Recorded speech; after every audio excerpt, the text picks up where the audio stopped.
क्या आपने कभी एलेक्सा को थैंक यू कहा है या फिर सिरी को सॉरी? एआई वॉइस असिस्टेंट भले ही इंसान नहीं है, लेकिन हम अपनी बातचीत में उनके साथ इंसानों जैसा ही बर्ताव करते हैं। कई स्टडीज दिखाती हैं कि बच्चे तो खास तौर पर इंसान और एआई वॉइस असिस्टेंट में अंतर नहीं करते।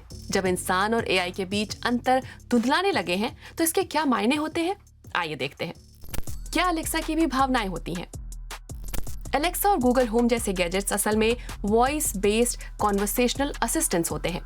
धीरे धीरे ये कितने आम होते जा रहे हैं। दुनिया भर में बच्चे भी लगभग नियमित तौर पर एआई सिस्टम्स के साथ बातचीत कर रहे हैं। स्कॉटलैंड की एक रिसर्च टीम ने 6 से 11 साल के बच्चों के इंटरव्यू लिए। इसमें पता चला कि उनमें से 2/3 बच्चों को लगता है कि ये सिस्टम इंसानों की तरह सोच सकते हैं और उनमें भावनाएं भी होती हैं। कुछ छोटे बच्चों ने तो यहाँ तक कहा कि अगर उनकी एलेक्सा खराब हो जाए तो उसे फेंकना नहीं चाहिए। 10 से 11 साल वाले करीब 80% बच्चों को लगता है कि कई बार बातचीत के दौरान एलेक्सा को अलग थलग महसूस होता होगा। रिसर्चर ये नहीं मानते कि इससे बच्चों के कॉग्निटिव डेवलपमेंट पर कोई बुरा असर पड़ेगा, लेकिन वो इस खतरे की ओर आगाह करते हैं कि बच्चे एआई सिस्टम्स पे जरूरत से ज्यादा विश्वास कर सकते हैं। इंसानों की तरह बनाए गए चैट जीपीटी जैसे जनरेटिव एआई का बहुत तेजी से विकास हो रहा है। इसके कारण कंपनियां भी वॉइस असिस्टेंट्स के साथ हमारी बातचीत को पहले से भी ज्यादा सहज बनाने में लगी हैं। Alexa, let's chat. What's on your mind? क्योंकि बातचीत जितनी आसानी से होगी, हम वॉइस असिस्टेंट के साथ उतना ही ज्यादा समय बिताएंगे और हम उनके साथ जितनी ज्यादा बातें करेंगे, हमारी उतनी ही अधिक निजी जानकारियां उन तक पहुंच पाएंगी।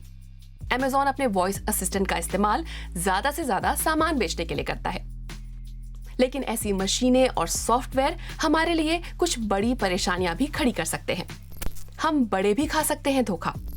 जुलाई 2022 में गूगल के बनाए एआई सिस्टम लैम्डा पर काम करने वाले एक सॉफ्टवेयर इंजीनियर ने दावा किया था कि सॉफ्टवेयर सेंटिनल बन गया है।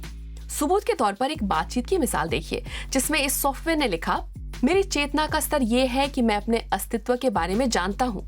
मैं इस दुनिया के बारे में और अधिक जानना चाहता हूँ। मैं कभी कभी खुशी या दुख महसूस करता हूँ।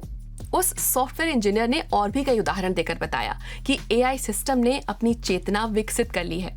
ये सब सुनने में बकवास लग सकता है। कहा जा सकता है कि एआई चैटबॉट्स कितने भी बढ़िया हो गए हों, लेकिन उनकी तुलना सोचने, समझने और महसूस करने वाले जीवों से कभी नहीं की जा सकती है।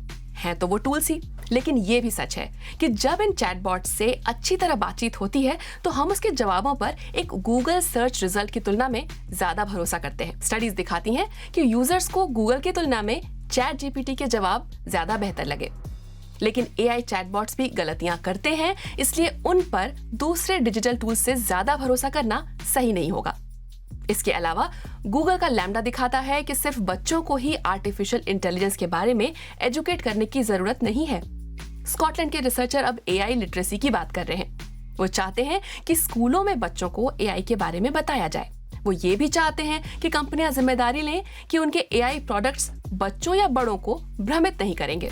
क्या आप भी इन वॉइस असिस्टेंट के साथ इंसानों की तरह बात करते हैं? कोई मजेदार या यादगार बातचीत की हो तो कमेंट करके बताइए।